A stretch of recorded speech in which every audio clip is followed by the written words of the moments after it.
Hai Robert semuanya, kembali lagi bersama dengan Jaslyn. Kali ini aku memang sendirian karena as you wish ya teman-teman.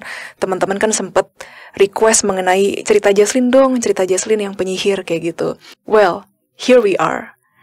Aku di sini akan menceritakan tentang pengalaman mimpi yang berturut-turut, dan kali ini kalau misalnya Evie itu yang ini videonya, itu lucid dreamnya sekitar 3 hari.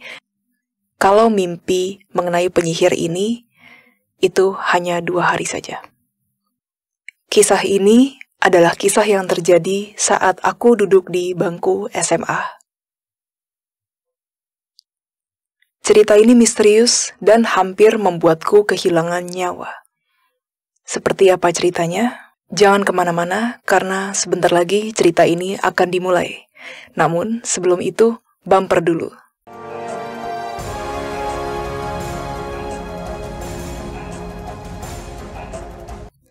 Cerita ini dimulai pada waktu siang hari, di mana pada saat itu matahari sedang terik-teriknya. Dan posisinya saat itu aku sedang menunggu di halte. Aku tidak tahu mengapa aku berada di sini.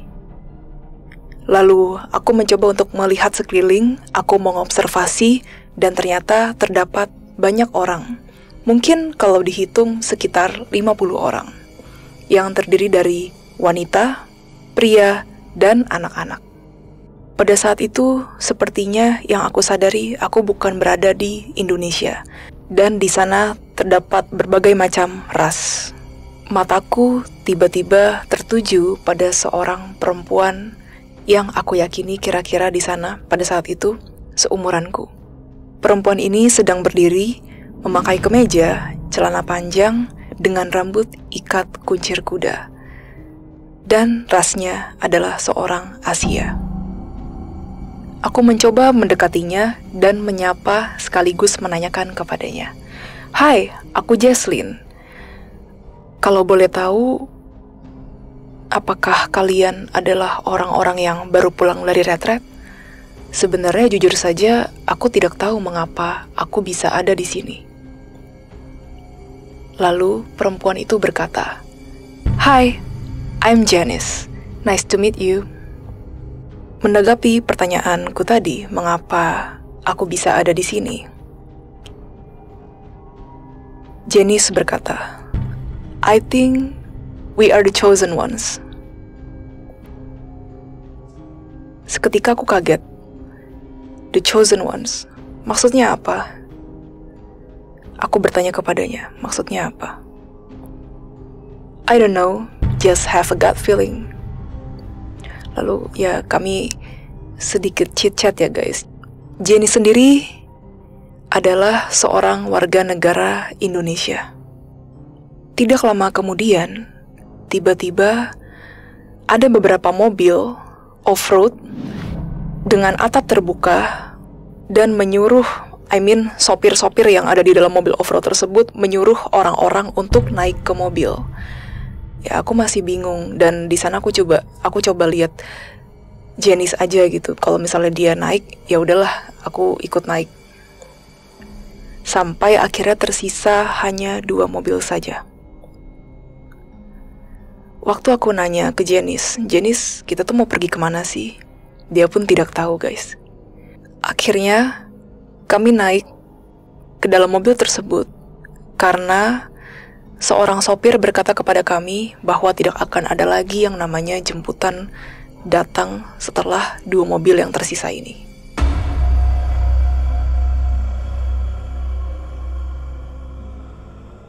Dalam perjalanan, kami melewati jalan bebatuan yang kasar, melewati hutan, dan melewati danau yang aneh.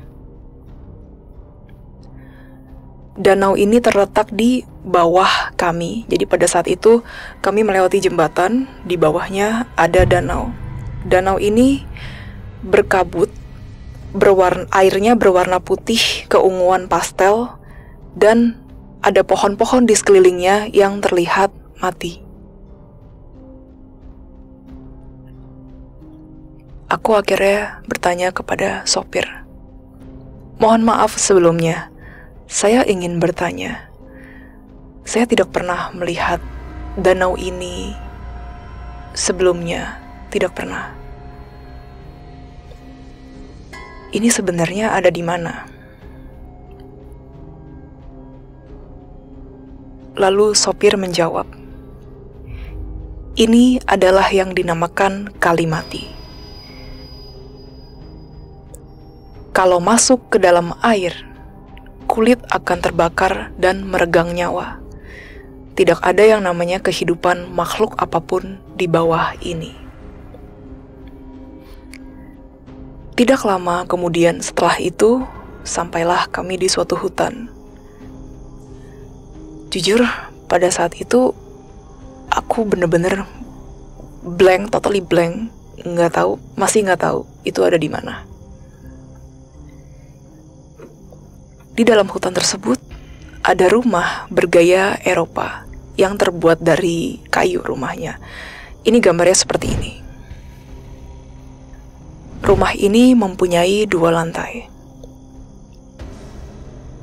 Setelah itu ada seperti seorang petugas yang menyuruh kami untuk masuk ke dalam rumah tersebut. Maksudnya ya taruh barang dulu, kalau misalnya kayak bawa barang, terus ke toilet dulu. Setelah taruh barang-barang, kita semua keluar dan terdapat seorang pelatih yang berwajah bule. Pelatih tersebut ngomong seperti ini. Everybody lines up. We gonna do the body stretch right now. The game will begin tomorrow.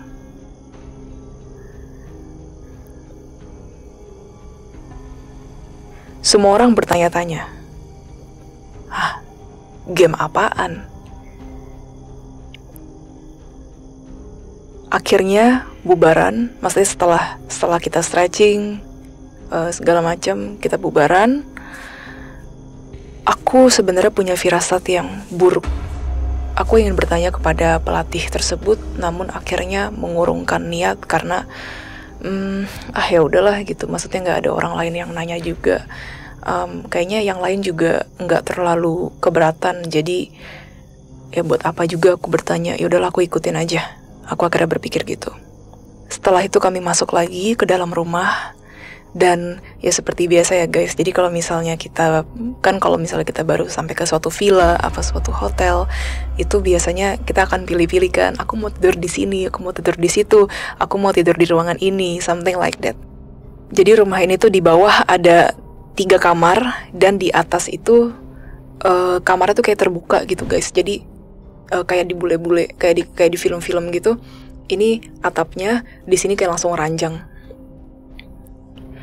Dan itu ada 4 ranjang totalnya. Jadi ya bisa dimuat sama 10 orang di dalam satu rumah tersebut. Oh ya, FYI sebelumnya rumah itu ada banyak ya guys. Jadi nggak cuman satu rumah ini, tapi memang ada beberapa yang udah disiapkan untuk menampung sekitar 40 atau 50 orang.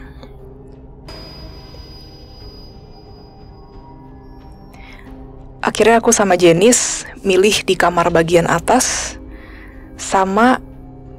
bersama-sama dengan sepasang anak kembar laki-laki sama perempuan. Malam mulai mencekam.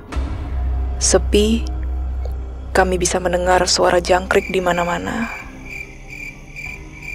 Aku sambil memegang secangkir teh panas sambil cerita-cerita sama Jenis. Ternyata umurku beda 2 tahun dengan Jenis. Jenis lebih tua. Dia mengaku punya adik, sekolah di International School di Jakarta. Karena itu Jenis lebih kebiasa ngomong pakai bahasa Inggris dibandingkan memakai bahasa Indonesia. Kami ngobrol saking serunya sampai jam 2 pagi. Baru tidur sedikit saja, kira-kira waktu menunjukkan angka jam 3 pagi. Tiba-tiba ada bunyi klotok-klotok di jendela. Posisinya saat itu hujan deras dan ada suara petir yang menggelegar. Firasatku entah kenapa sangat tidak enak dan aku merasa agak ketakutan. Tiba-tiba ada sesuatu sebenarnya, ini bukan orang menurut aku, attack jendela, maksudnya langsung nerobos gitu dan jendelanya pecah. Tiba-tiba nyerang kami. Tanganku waktu itu, tangan kananku terkena pecahan kaca. Berdarah. Janice juga ternyata luka.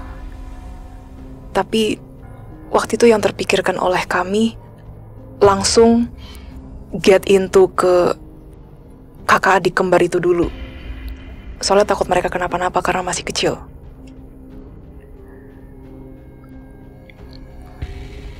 Aku melihat mereka berpelukan dan mereka lari ke arah kami dengan ketakutan. Aku melihat ke arah sosok tersebut. Kulitnya tua, keriput, rambutnya panjang ubanan, hidungnya betet panjang, memakai topi seperti topi penyihir dan memakai sapu terbang. Wah, begitu aku lihat itu, wah ini kok kayak penyihir banget ya modelnya. Terus aku mencoba untuk menampar pipi. Gitu, please dong bangun gitu. I guess ini cuman fantasy doang, ini nggak mungkin kejadian nyata, please bangun. Tapi aku nggak bisa bangun. Akhirnya aku sama Janice cepat-cepat turun ke bawah bersama dengan kakak adik kembar tersebut dan menemukan bahwa orang-orang yang tinggal atau menginap di bawah sudah dalam keadaan tidak bernyawa.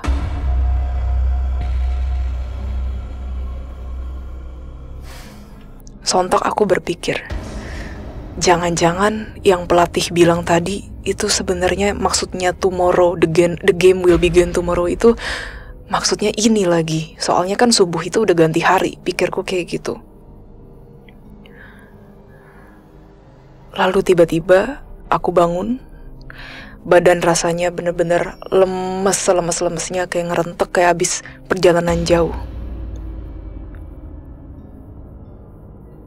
Sampailah kita pada mimpi hari kedua yang super panjang.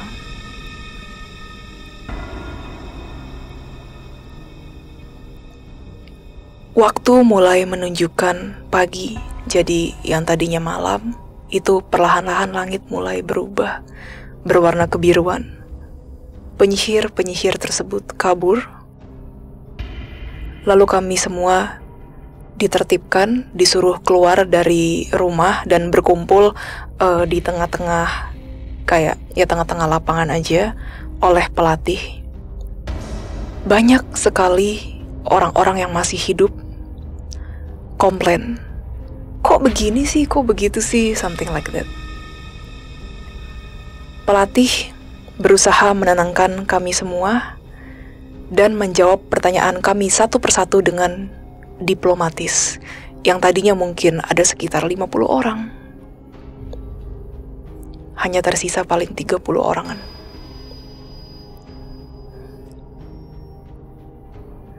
Pelatih juga berkata bahwa kalau mau keluar tidak bisa, karena kalian akan melewati danau kematian dan itu akan membuat badan kalian terbakar. Akhirnya kami disuruh istirahat. Aku sama Janice berbincang-bincang bagaimana kalau penyihir tersebut kembali. Akhirnya kami mencoba untuk menyusun rencana jika penyihir-penyihir kampret itu kembali. Setelah selesai menyusun rencana kami, sepasang adik kembar ini mengajak aku dan Janice untuk bermain badminton. sepasang kakak adik kembar ini mengobrol banyak kepada kami. Yang aku ingat, aku sempat bertanya kepada mereka, di mana papa dan mama kamu, apakah ikut ke dalam semacam perkumpulan ini? Lalu mereka menjawab, tidak. Aku tidak tahu di mana mereka. Aku hanya ketemu dengan, kalau nggak salah ya, depannya J namanya. Kalau nggak salah cowoknya itu namanya Joe, yang cewek namanya Jill. Kalau nggak salah ya, kalau nggak salah. Anggap aja, kalau nggak, kita anggap aja ya, mulai sekarang kita manggilnya dengan nama Joe and Jill ya. Joe and Jill berkata bahwa tidak ada, kami tidak menemukan orang tua kami di sini.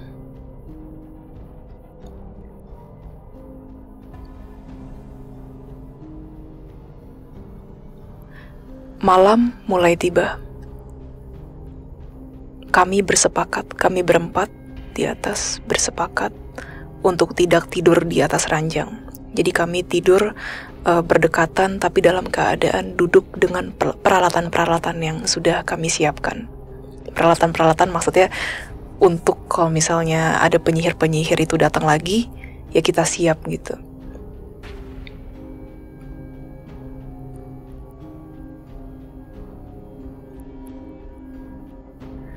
Waktu mulai menunjukkan angka jam 3 subuh, tetapi belum ada apa-apa. Aku mulai lelah, kami semua mulai lelah, tapi kami harus menahan mata kami, siap-siap just in case penyihir tersebut datang lagi. Tiba-tiba, sekitar jam 4 subuh, kami melihat ada bayangan nenek penyihir itu datang lagi, sambil dengan tertawa. Penyihir tersebut berkata, kayak gitu, I know you are there. Masuk dengan mudahnya ke jendela yang sudah pecah. Penyihir tersebut mencoba untuk mencari manusia-manusia yang ada di dalam rumah tersebut. Penyihir tersebut sambil mengendus-ngendus sekeliling ruangan. Seperti itu. Akhirnya, dengan bantuan hidungnya yang lancip tersebut, penyihir tersebut menemukan kami. Janice mengambil tali rafia yang sudah dimodifikasi sedikit, jadi tali rafianya itu ada kailnya untuk mengambil sapu terbang dari penyihir tersebut. Setelah itu, tongkat penyihir tersebut dipatahkan oleh Janice. Itu aku ngeliatnya puas banget sih pas saat itu. Nah, di situ aku posisinya ngelindungin anak-anak. Penyihir tersebut shock, tantrum, berteriak. Gak lama kemudian ngambil segala perabotan, mau hantem kami semua. Perabotan pada terbang, tapi untungnya kami bisa menghindar. Kami ingin melukai penyihir tersebut, namun sayangnya kami belum menemukan titik lemahnya. Aku berdoa, namun doa di dalam mimpi tersebut tidak mempan. Malah aku disuruh pulang ke rumah Tuhan sekarang juga. Jadi waktu aku berdoa tiba-tiba terus dia ketawa. Gitu. Terus ya disuruh pulang ke rumah. Ya udah, kalau gitu kamu pulang ke rumah Tuhan aja sekarang gitu. Tapi ngomongnya pakai bahasa Inggris. Penyihir tersebut bersiul memanggil penyihir-penyihir lain, dan mereka sudah berada di luar jendela ngelihat kami dengan kayak hiss gitu, kayak gitu. Matahari mulai terbit. Sepertinya karena hal itu penyihir-penyihir tersebut tidak lagi mengganggu kami. Rasanya badan capek banget pas saat itu. Tapi kami masih disuruh kumpul, gak ada waktu istirahat. Dan kami juga melihat orang-orang yang selamat semakin sedikit. Ya, bisa ditebak guys, kebanyakan yang selamat itu adalah anak-anak muda. Rata-rata orang-orang tua itu sudah pada meninggal. Ya karena selama 2 malam, penyihir-penyihir tersebut berusaha untuk memburu kami semua. Lalu disuruh team up, kami akan bermain game. Terdapat 4 tim. Satu tim terdiri dari 5 orang. Kalau misalnya ada orang yang ganjil 1 atau 2, boleh ikut di salah satu tim. Kebetulan tim aku isinya hanya 5 orang. Terdiri dari Andrew itu adalah orang Hong Kong. Michelle itu orang bule, tapi aku lupa dia dari negara mana.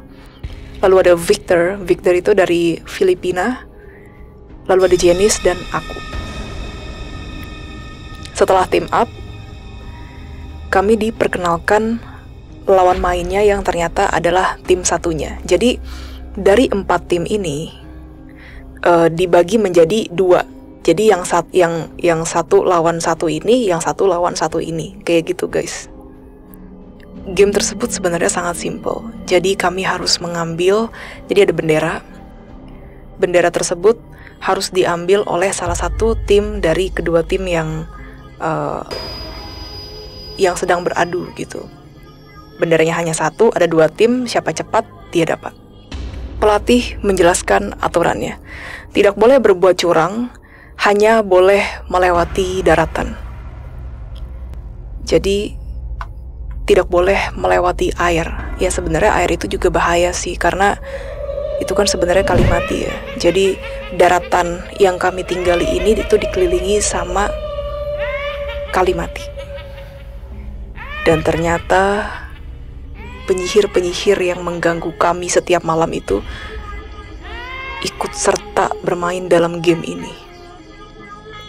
Peran mereka dalam game ini adalah mereka hanya menjadi penjaga kalau kami berbuat curang. Dan mereka berhak ngapa-ngapain kami atau eliminasi kami kalau berbuat curang. Setiap tim membuat strategi.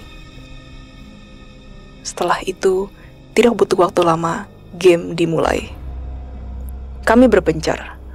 Victor bersama dengan Andrew, aku bersama dengan Janice dan Michelle. Janice dengan pintarnya berusaha untuk mengambil, jadi dia membawa tali rafia yang semalam itu dipakai, itu untuk steal salah satu sapu terbang dari penyihir-penyihir yang jaga.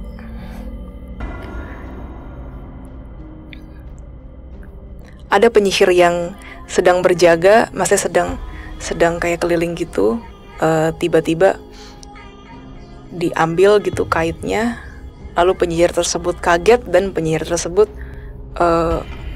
lepas dari gagang sapunya.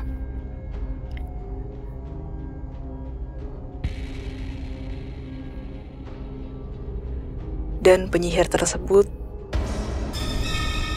fell into the water. Jadi jatuh ke dalam kali mati tersebut. Tiba-tiba kami melihat Victor diam-diam dia ngerakit papan pakai kayu supaya ngapung. Janice sama aku punya feeling yang gak enak. Akhirnya kami mencoba untuk menghampiri Victor. Michelle tetap terus berjalan untuk mengambil bendera menggunakan gagang sapu yang telah dicuri oleh penyihir itu. Syukurlah penyihirnya emang, maksudnya salah satu penyihir yang rese itu meninggal gitu karena jatuh ke dalam air itu.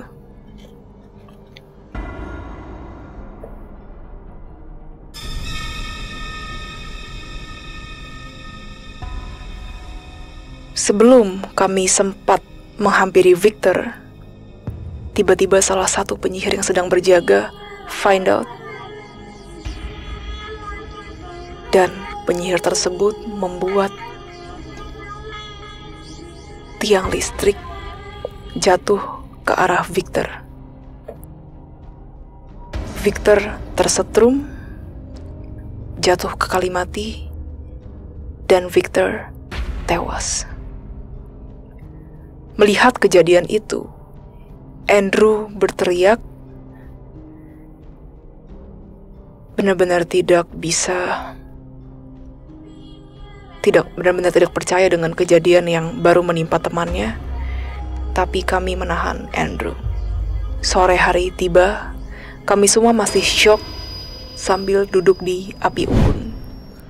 Tidak lama kemudian, aku bangun dalam keadaan mata yang basah dan sadar bahwa sudah kembali lagi ke dunia nyata dari mimpi.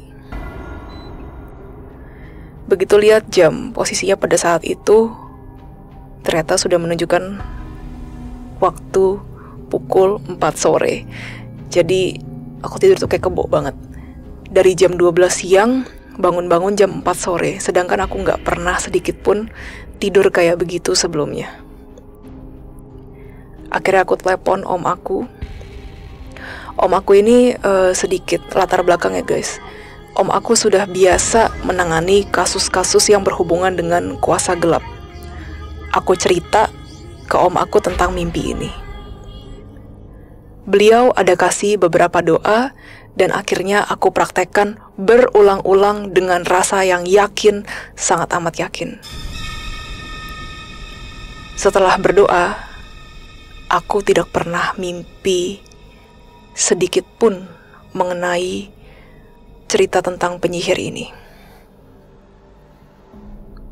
Sometimes kalau aku teringat Janice, sampai sekarang aku tetap berdoa untuk Janice beserta dengan teman-teman yang ada di dalam mimpi agar mereka baik-baik saja.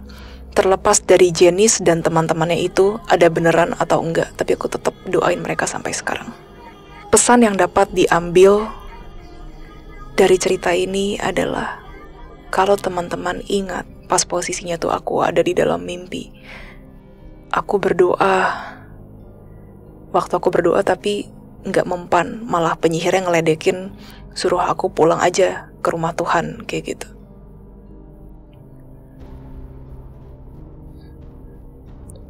Aku di situ posisinya takut,